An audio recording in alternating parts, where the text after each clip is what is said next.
So welcome to Liberty and Logos. This is what we're going to be calling episode 1 after calling the previous two episode 0. And rather than doing what we did last time in terms of saying who we, the hosts, are and why we're doing this show, now that we've handled that, we're going to talk about how we, as in humanity in general, got here. How did we get to the situation that we're in? Why is it that we are facing these kind of multiple constant crises, be they social, political, ecological, psychological, spiritual? And we want to, with this episode, give a kind of brief, a sort of brief history of everything, really. And so now you want to tell us the rough outline that we're going to take here? Yeah, I thought that we could use three loose headings of Leviathan, which kind of encapsulates the trends of politics throughout the ages, the growth of mass society, and ultimately the force of globalism as it operates in our world. Going along with that, the theme of ecocide, which is one of the major effects that Leviathan has had on the Earth. Mm-hmm. And then also at some point bringing in the concept of spirit, which, as you mentioned, is something that's tremendously important. So my first talking point here, I think, within the topic of Leviathan is a kind of question of what do we see were the key kind of ratchet points historically as developments that once they were gotten beyond, it was either very difficult or perhaps it was not possible at that time to go back to an earlier state. Yeah, I see where you're coming from there. I'm slightly tempted to put a pin in that one and just make sure we're on the same page with definitions. Yeah. How do you feel about that? Okay. Yeah. So obviously Leviathan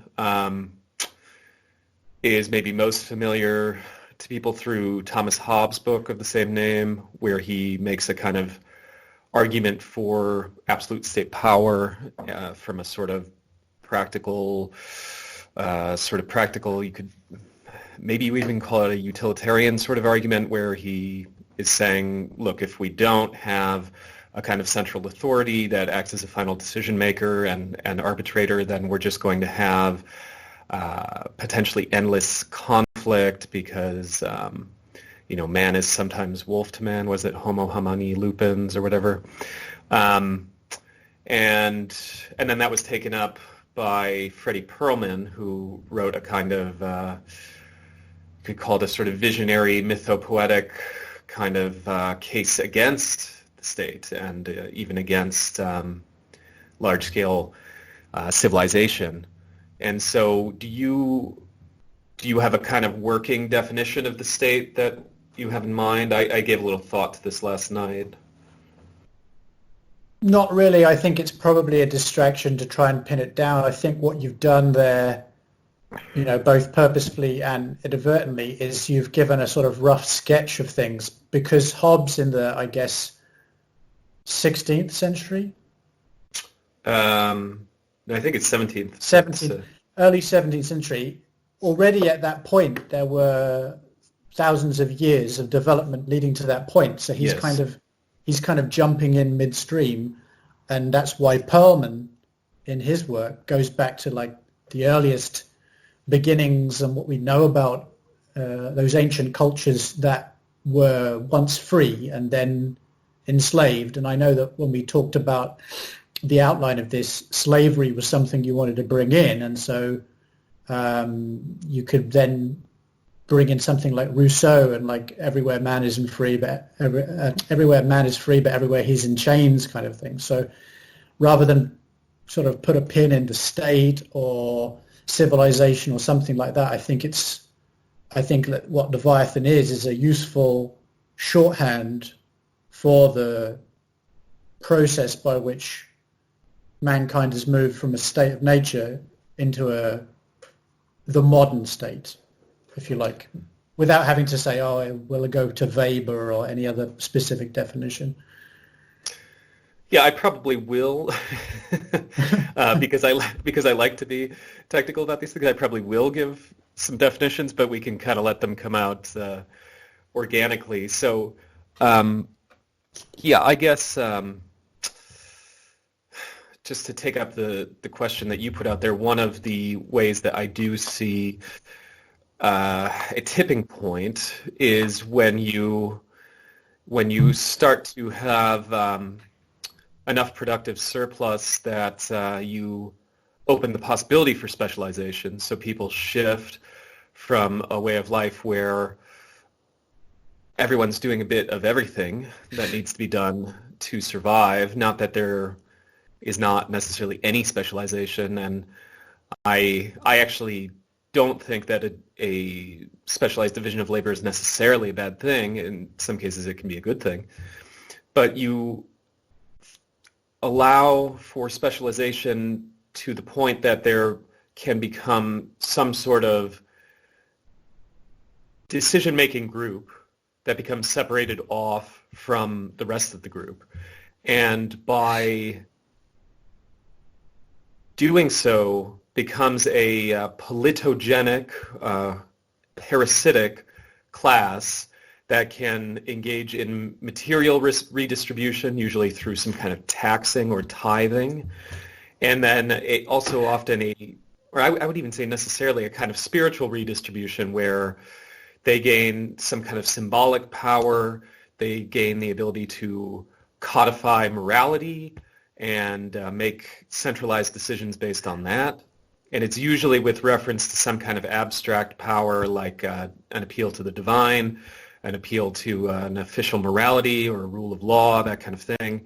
And I think that's the real tipping point. And you can see, as Perlman showed in his again, it's a myth in the sense that he's not claiming something so specific and literal that happened. I mean, he even makes it seem like it's something that happened one time and then everything changed, which of course, there's no reason to think that that's the case. But it's myth in the sense that he's sort of pointing at the truth, right, and showing how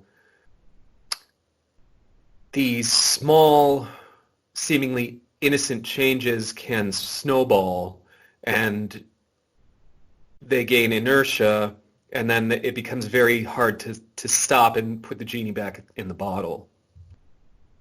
Yeah, I really like that focus on specialization and the rigidity of it, because of course you could have like a land project or something where at one time someone's specializing in this and another, and then like the next week they all do different tasks, and they've decided.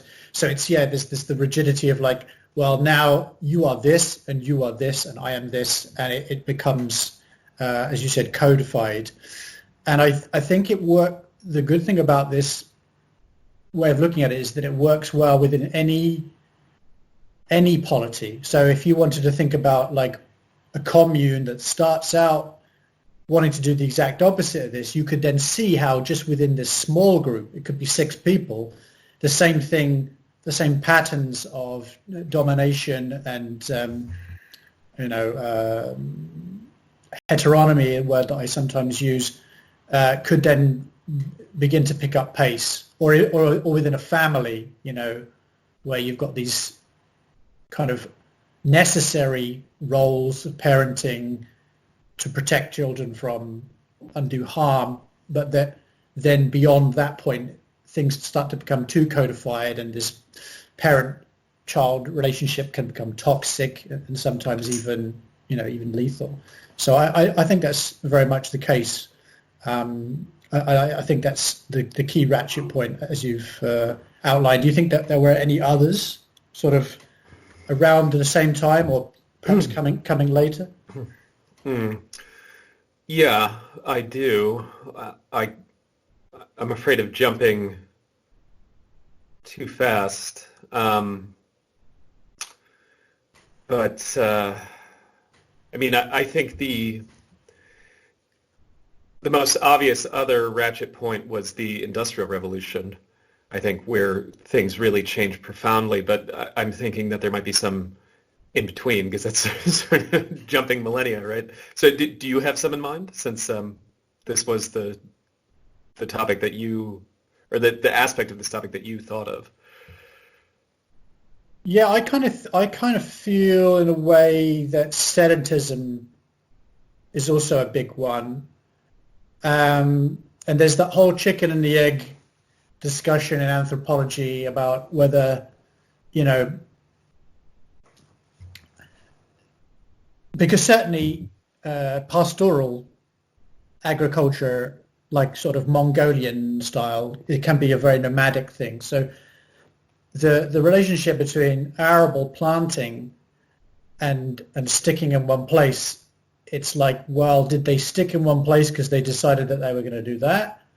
Or did they stick in one place and then they needed a solution? And it's not exactly clear, but one has to think that there were some experiments done with planting, and that kind of forced a temporary stop, and maybe then the temporary stop eventually, like a slippery slope, became like a permanent one. And I think that means that when you're only in one kind of area, and obviously the more intense the planting, the smaller the area becomes in a sense, then people stop to see themselves as being part of some kind of whole. And like they, in some sense, the connection with belonging to the earth, and I'm starting to get ahead of myself as well. Like the idea of a fall may well be buried in some of these things simultaneously, like the specialization, of course, but also the stopping. This is now where we live, and it almost builds like a wall around oneself that says, the rest of it doesn't matter. And that obviously also sets one group apart from others as well. And then you've got the kind of, perhaps the seeds of tribalism in that too. Yeah, I mostly agree with what you're saying. I was going to wait to discuss agriculture for the next section of I think it the makes outline sense. that we gave. Yeah. Yeah, and I think there's a lot in what you said, and there's a lot there to respond to. And I don't know if it does make sense to just sort of jump and weave these things together, or whether you wanted to go 1, 2, 3. No, I think that's kind of inevitable to some degree. So just go ahead. Well, yeah, I think so. I don't take the really hard primitivist, anarcho-primitivist kind of view that sedentism was a mistake that now needs to be undone if we're going to be free. I don't take such a hard line, but I do think that it was a turning point for sure. And as you said, by becoming sedentary, I want to say what you said a slightly different way. You make a decision collectively, and there's some fascinating ideas about why this happened, but you make a decision collectively not to move with the flows of nutrition, the flows of energy that are around you, and rather than respond to them, you then have to essentially resist them. And so you have there the beginning of and control them. Right. So you have there the beginning of a certain logic that says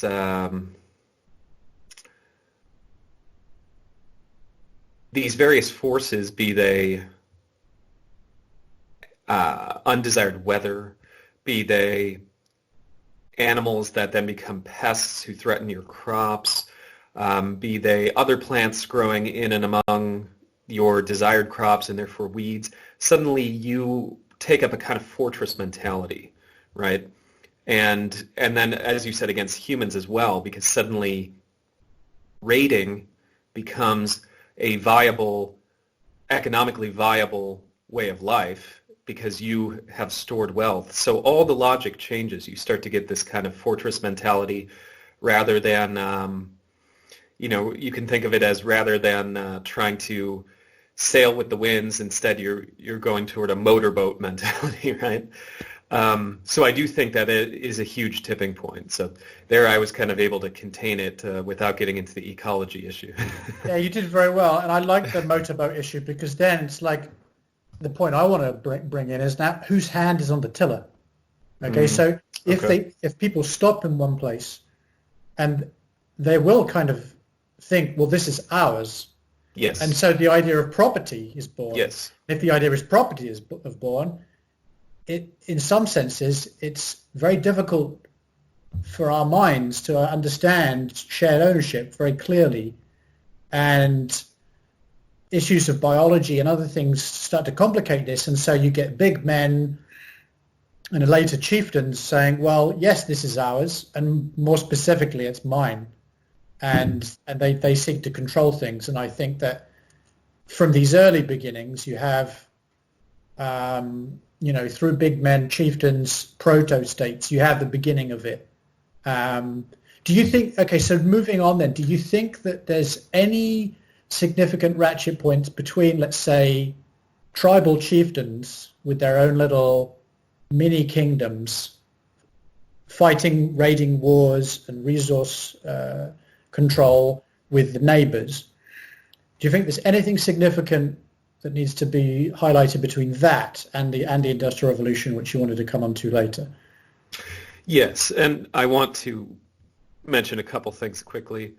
One is that we touched on the issue of property, which I think is a fascinating ethical discussion that we will get into at some point in a future episode, because neither of us is, strictly speaking, against private property in any and all forms. And the comment that you made might have come across as, yes, private property is necessarily bad, and that's not. I just want to clarify that's not necessarily what you meant. Okay, and I just wanted to put 2 or 3 interesting things out there just for people to research on their own about why did the shift to sedentism happen. And there are at least 3 competing theories. There are probably even more. This is just me being a dilettante with this issue. One is the idea that it happened because of shifting weather conditions that made what previously were foraged food sources more scarce, and people started to do it to try to have food security. Another interesting theory by the anthropologist Klaus Schmidt, who I believe is now dead, but he made that big discovery of Gobeke Tepli, which is now thought to be the world's oldest temple. And so he actually thinks the evidence shows that domestication of plants and animals was after the construction of temples, and that perhaps a religious urge made people want to create monumental architecture, made it a place of ceremony, and that the domestication happened to support the temple, which he interestingly was pushing against the previous idea that religion came after domestication. And then there was a third idea that I have no idea how much evidence there is for this, but I came across it once, that it's thought that, so it's known that various sorts of grains produce mild opiates, and they do this as a way to try to manipulate animals into spreading them, basically. And it's thought that early humans might have gotten quite intoxicated from this, even though now we've built up a tolerance to it. And so it may have been actually a desire for intoxication that made people start to seek out grains initially. And it's it's sort of a addiction history of Leviathan, I guess, which seems to fit with a lot of the control mechanisms now. Okay, so other tipping points. Very briefly, before you get onto those. Yeah, sure. Yeah, There's just so much to, yeah. to talk about here. I definitely am with Klaus Schmidt, and I feel like the interpersonal relationships, perhaps based on spirituality and other things as well, established a shamanic class as the first specialization.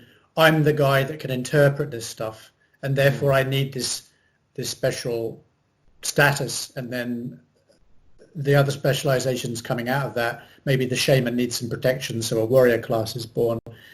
And I bring that up only to show that Leviathan, ecocide, and spirit are totally inseparable, and that they're all buried inside of one another. So it really is a case of how we choose our path through this conversation, but we could take any, really. But yeah, go ahead with those other tipping points.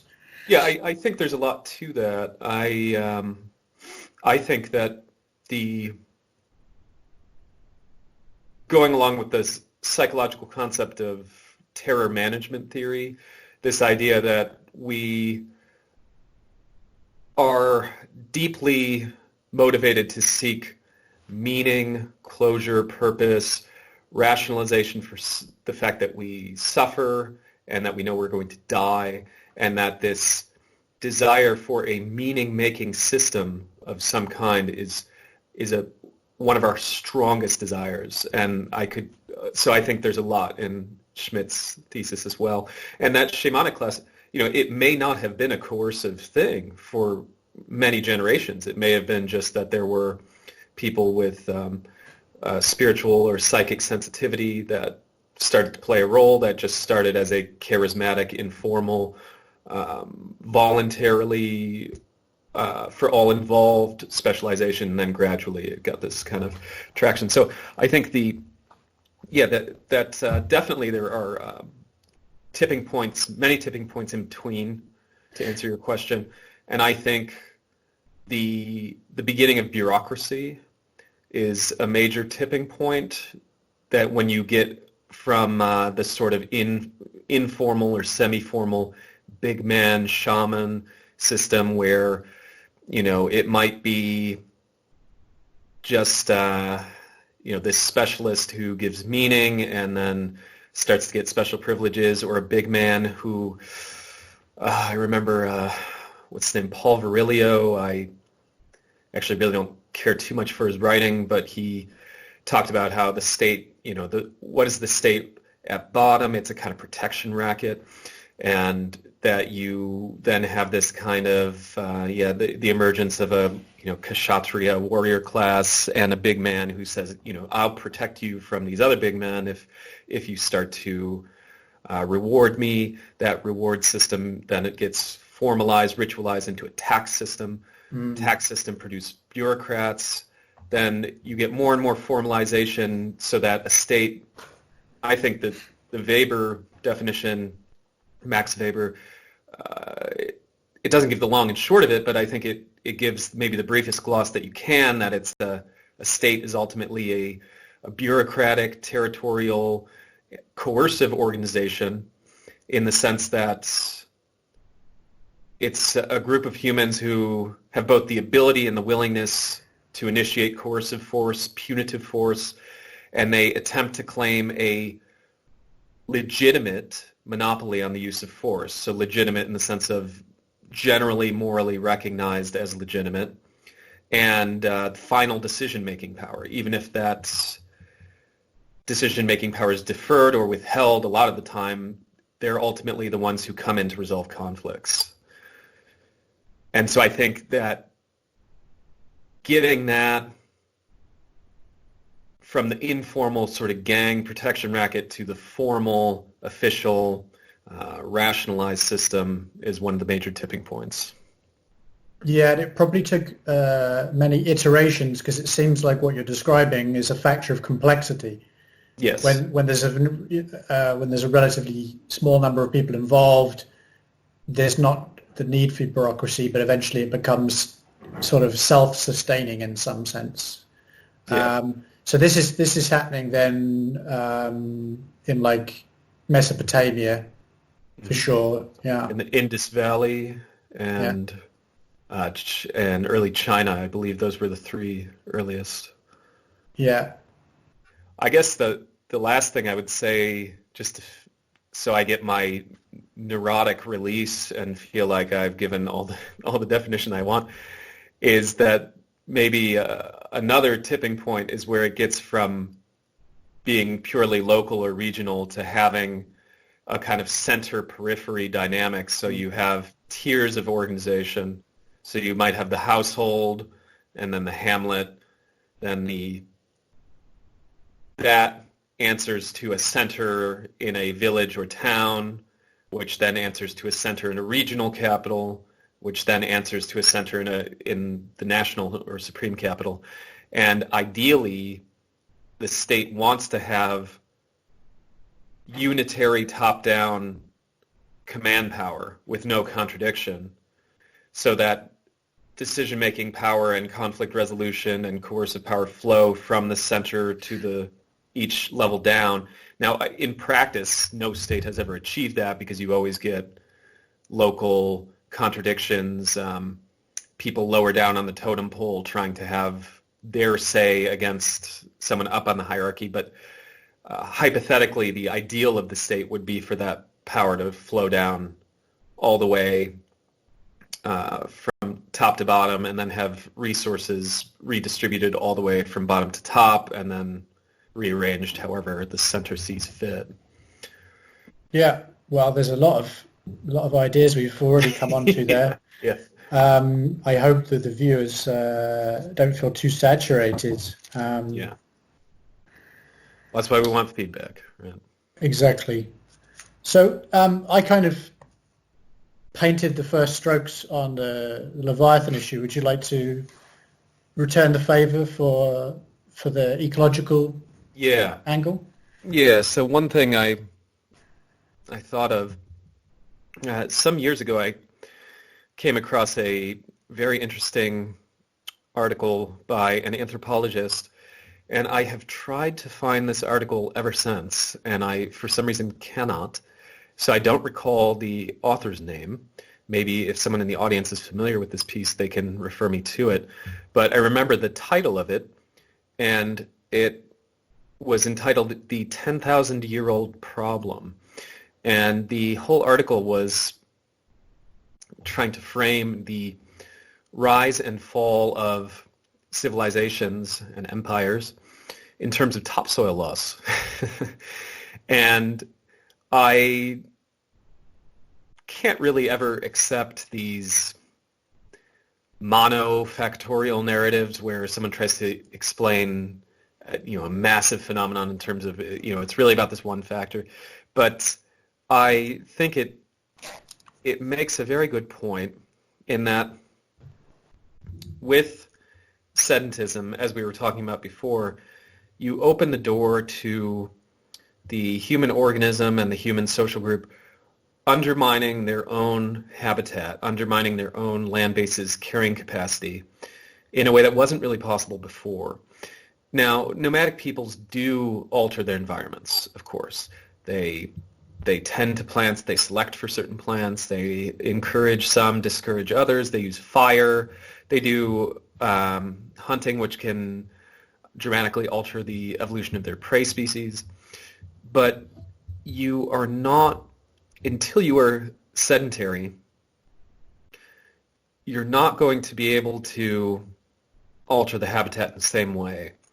And as soon as you become sedentary and start plowing and doing bare soil agriculture, where you leave the soil literally bare for certain parts of the year, you introduce a number of problems: erosion, soil exhaustion.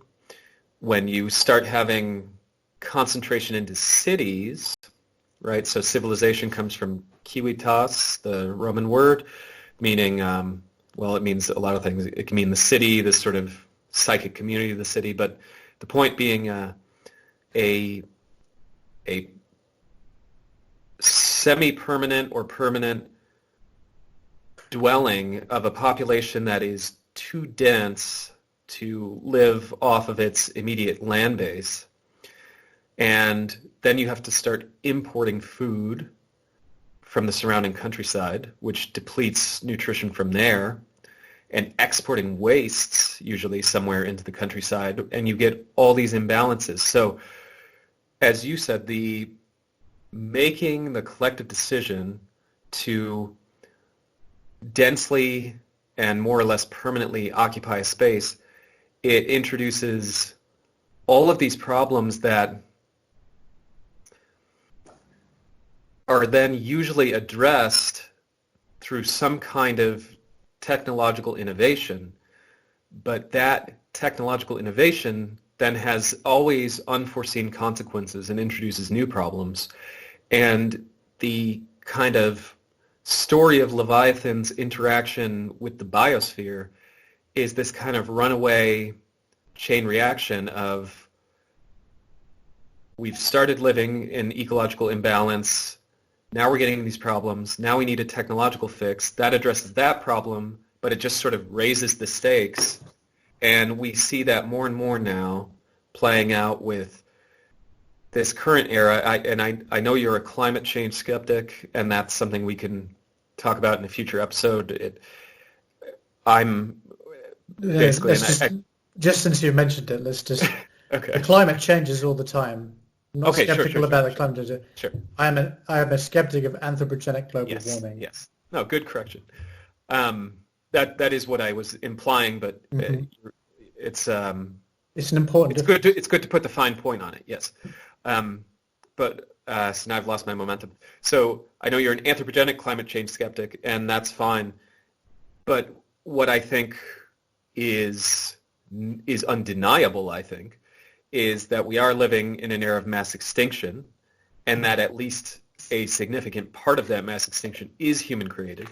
And we are living in an era of massive topsoil loss, and that is, I think, unequivocally human-created. And we are filling our environment with all sorts of synthetic chemicals, many of which are toxic, and I think no one would deny that either. And my point being that these are not just a sort of series of accidents, but rather the outcome of a certain logic. And that logic starts with that kind of key point you talked about earlier of let's become sedentary, let's stop moving with the nutrient and energy cycles, and now suddenly we're in this adversarial relationship with our environment, and you get caught in this unavoidable buildup. Yeah, I think that was such a great summary that I think if you ever run a seminar program in your location, which I know that like outreach is something that you want to do at some point, that you should use that. That was very, very good overview. I think the thing that most interests me is actually something that's come out of the little quibble about the definition there. And I think that all the things that you said, well, we'll leave that for another time, but here are some things which are undeniable. I would agree with all of those unreservedly. And one of the reasons, and we will come on to this more when we revisit it, one of the reasons why I think that the framework of anthropogenic global warming, and especially, just focusing on greenhouse gas emissions as an obsessive idea, is such a poor idea for sort of the general spread of information, is because it distracts from all those other things. Like, you ask people to name the top environmental concern, and 95% of people say that, and hardly anyone knows anything about soil. Yes. Or the fact that 99% of all the fish in the sea are gone, or anything like that. And I think that this idea, I think you've given as good enough of an overview of ecocide as we could want. And the question which I wrote down before the episode is for something for us to mull over, since we're involved in outreach, is what aspects of green thought do we, two of us in this project, most want to highlight? Perhaps things that get totally ignored in conventional discourse. So, you've touched on a number of things there. So which one, Yeah, let's take that question. I know that you understand the logic of it. What aspects of green thought do we most want to highlight that get totally ignored in conventional discourse? Yeah, I completely agree with you about climate change taking up all the air in the ecological discourse, and I think it is a huge problem because it leaves people with the impression that if we were to just fix this carbon dioxide, methane emission issue, then things would be mostly or even completely fine. And I think part of the reason that it does take up all the air like that is because it hypothetically lends itself to a straightforward techno fix, right? Like if we could just do carbon sequestration or something like that. And I know those technologies are not, they're not living up to people's expectations from everything I understand. But one can at least say, okay, well, hypothetically, we could just tech our way out of this. Whereas the other ones are much harder. And I think they don't get talked about because it would require a dramatic shift in our lifestyles. And so I think, to me, as we will talk about more in future episodes, I'm very interested in this idea of design and of hyper-local food autonomy as autarchy, I guess you could say, as the potential answer to many problems, in that it has a kind of multiplier effect in so many ways. If the political social unit, primary one, shrinks to be a very small Dunbar's number, 150 or so, or maybe a few Dunbar groups, 500, 1,000, and you are meeting many of your needs from your immediate land base, then you tap into that human psychology in a very effective way, in that your space horizon shrinks, so your area of concern becomes your immediate surroundings, and then your time horizon lengthens because you start to see, I'm having this immediate effect on my land base around me based on the food practices that I have. I'm getting that constant feedback. I see when I'm soiling my own nest. I see when I'm causing erosion on my own land base. I see when I'm building soil on my land base. And so I guess permaculture, ecological design, and a kind of DIY ethos is what I see as the most comprehensive way to start addressing these problems. That's a big, vague answer, I know, but I didn't think it was particularly vague. yeah. I think that what you Well, I did... guess I just want to tell the audience that we're talking in big strokes in these early episodes, and then we're going to drill down to a finer and finer picture as we go, because we need to frame our show in these first few episodes. Yeah, and what I think that what you brought out very well is the idea that that within green thought, that it's no good just having sort of minimalism, like, okay, stop using single-use plastic bottles. It's maximalism. You have to look at the fundamental approach to how you're living your life if you want to make significant changes. And the second thing you brought out there, of course, is the idea of self-sufficiency and autarchy, which is both an ideal to strive for, but it's also something that's measurable, as you said, and you can see progress as you build toward it. You can touch and feel it, right? Yeah, exactly. I think there's a dimension as well which you touched on in a couple of places, but I'd like to sort of put it across more in conversations with our common friend from Ohio. um, one of the things that I usually return to is, yes, all of the green stuff is important to me. But more than anything else, it was the sense of belonging with other people that I was craving. And he said the same. That was something that we bonded on quite strongly at one point. And I think that that's really only possible in those kinds of arrangements. And so this is not just a segue from ecology into spirituality, but I think it's what has most been lost. Because if you imagine a group of people who see themselves as connected with nature and with each other, they have a sense of belonging, I would imagine, so strong that it isn't actually possible for me to even conjure it in my mind for 1 second to see what a taste of what emotions it would bring.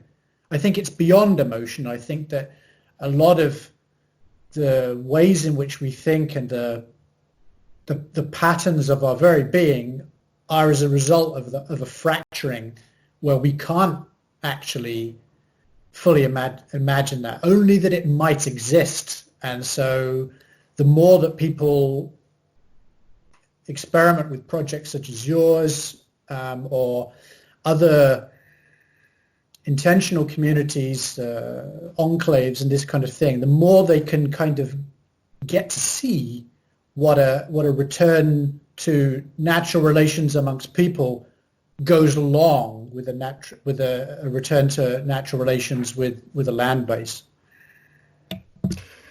Yeah, on my previous shows, The Brilliant and Free Radical Radio, we had these recurring themes of why are friendships so fragile in postmodern West? And I think a big part of it is that we don't materially depend on each other almost at all. So your relationship with your subsistence, with your livelihood, your actual means of survival is either some company that you work for, or maybe you're self-employed. And so your subsistence is your monetary income. That's when you get down to brass tacks and you're just thinking, okay, how do I eat? How do I have a place to live? It's that. It's not your friends. Your friends are basically people that you have fun with, or in increasingly rare cases, they're people that you have emotional intimacy, you confide in them. But a lot of people I know my age don't even have all that much of that. And so that means when you get into some kind of big conflict with a friend, maybe they really piss you off or you feel betrayed by them, it becomes so easy to just say, that's it, I'm done with this person, they offended me. Whereas in a situation of small community autarchy, you think, okay, well, this person really pissed me off and I'm so mad at them. But, you know, we also have been working together to feed and shelter each other for years. So what I'm going to do is take some space from them for a while, and I know they're going to be there a week from now, a month from now, a year from now, and we're still going to be doing the same thing of feeding and sheltering and supporting each other. So eventually we're just going to get over it. We're going to make up. There's a kind of, there's something that binds you together as being stakeholders in a common project. And, you know, that's increasingly rare. I mean, you have that with coworkers to some degree, but a lot of people don't like their jobs, so that's not something that can really bind you either. And every single aspect of your interaction within the office or the factory is mediated by the apparatus itself. Yeah. Sure. So it seems like we are kind of stumbling onto the last topic. How did you? So you introduced this to me a few days ago, saying you want to talk about it, and I'm not sure how you want to get at it. Well, when I went through it, I thought that really, of the three areas, there's several things about spirit that mark it as the odd one out amongst the three, in terms of our our discourse. Number one, it's the newest one to both of us in the sense that, like, I think it's fair to say that 5 years ago, neither one of us was thinking very much about it at all. I was thinking about spirituality just as a kind of mass psychosis. Right. Yeah. I mean, in a positive, involved individual sense, we didn't really have much thought in that regard. The second idea is that it's an area that, because it's relatively new to us, it's still like not a work in progress, but it's something that we're still discovering and exploring, both individually and in our conversations. So there's that. And then there's also the idea that it's the area that we probably not differ most, because we might have disagreements about specific angles on Leviathan and ecology, but it's the one that is, because it's something that is so unavoidably personal in one level, that it becomes a bit like, this is my truth, tell me yours, in some ways. And so whereas I had quite extensive notes and questions and bullet points for the first two, I couldn't come up with any framework for spirit beyond, how do you see it? How do I see it? And then trying through that kind of process and deciding how much at this juncture we would like to share before we go into more detail on it in future episodes. Something that we kind of look at, maybe, how do you see the general patterns of spirituality across the same timelines that we've been talking about for the other two topics? Earlier I was talking about terror management theory, which I think is a very interesting psychological concept. And so I talked about how people are intrinsically drawn to these meaning-making systems. And I think that is because I think many people feel a deep sense of alienation. And by that I mean, I remember reading on a Christian existentialist's blog that the author was trying to say, okay, what is alienation really? And it's a feeling, I think, of distance, emptiness, even fear or hostility to various aspects of the world. And this author talked about how there are at least 4 kinds, and talked about how the Judeo-Christian myth of the Garden of Eden is fundamentally about this, and it shows all 4 of them. And you have there that, Adam and Eve disobey this divine commandment, right? And they gain a kind of knowledge, but that in doing so, this knowledge also creates fear and loathing for them. So you have all 4 kinds of alienation on display. You have alienation of human beings from each other. So, for instance, Adam tries to blame his mistake on Eve when God confronts them. So there you have this blame, loathing, hostility. You have Adam and Eve becoming ashamed of their nakedness, whereas before they weren't. So you have alienation from one's own body, one's own self. They get thrown out of the paradise garden and then have to work and labor to survive, which, maybe is some kind of reference to the agricultural revolution. So you have alienation from nature. Nature becomes something hostile and brutal. And then you have all of it tying back to this alienation from God, which this Christian existentialist, I wish I could remember the author's name. Maybe we can put it in the show notes or something, because I don't like citing someone without saying who they are. But and I think that these types of alienation are at the heart of this attraction to big S, capital S society, this cultural lies, and this hesitation around questioning that we talked about in episode 0, it becomes uncomfortable to question because then you have to deal with these feelings of emptiness. You lose the comfort of these meaning-making systems. And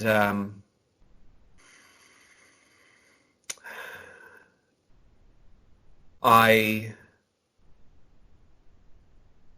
used to think that alienation was just a kind of inevitable condition of being alive, and the trick was to see through this phantasmagoria of meaning-making systems and say, look, you just have to be a real Nietzschean existentialist and just deal with the emptiness, right? But now my view has shifted to saying maybe this sort of spiritual emptiness that we feel is not inevitable. And it's not just an inherent hole that has to be filled with illusions or felt. Maybe it is pointing to something real. I'll stop there for now. Well, I actually think that what you've done is very, very interesting and remarkable, actually. With a lot of compliments. with that summary. Well, I mean, the aim here is to put things in broad strokes. I think you've done that well enough. You know, my question, how do you see it? How do I see it? That's pretty much how I see it too. And I think throughout the earlier references to terror management and now, you've mapped out a kind of psychological journey that mankind has been on, and it doesn't take too much further elaboration to show that, okay, well, within the framework of all the other processes that we've described in our broad strokes today, how this ties in with all these things and how these other machinations affect alienation and how we became so fractured from one another and so fractured from the divine that we seek, instead of turning to the shamans, then we turn to the cogs of these Leviathan machines and these societal systems and so forth. And I think that really that's a very, very good place to leave it. I'm tempted at this point to, now having seen these brushstrokes and got some better idea of our thinking, to throw it back at the viewers and say, okay, we've pointed out a lot of things here. Which ones do they find most interesting, and what direction would they like us to go in with in future episodes, and see what the kind of response is to that. What we're going to try to do with these 4 opening episodes is, as I said before, we spent the first 2 just introducing ourselves and talking about why we want to do the show, because we think it's important for you to know where we're coming from. Now, with this third one, we've laid out what we see as a broad overview of the major problems, basically Leviathan state authoritarianism, ecocide, and spiritual alienation and absence. And now we're going to talk a little bit about, in this next episode, number 4, what we see as some potential broad strokes for solutions. And so we hope you will join us on the next episode of Liberty and Logos. Thank you for giving us your time and your attention. And we will have in the show notes, we'll have ways for you to contact, and we're going to be posting this on, I think, a few different websites, YouTube, BitChute, maybe other places if you have other places in mind. And please consider subscribing and following our journey here. We really want to have active engagement with the audience. Please consider commenting, contacting us through the show website, and We will definitely endeavor to respond to comments, to questions on the recordings, so your feedback is very much welcomed and will be taken very seriously. Thank you very much.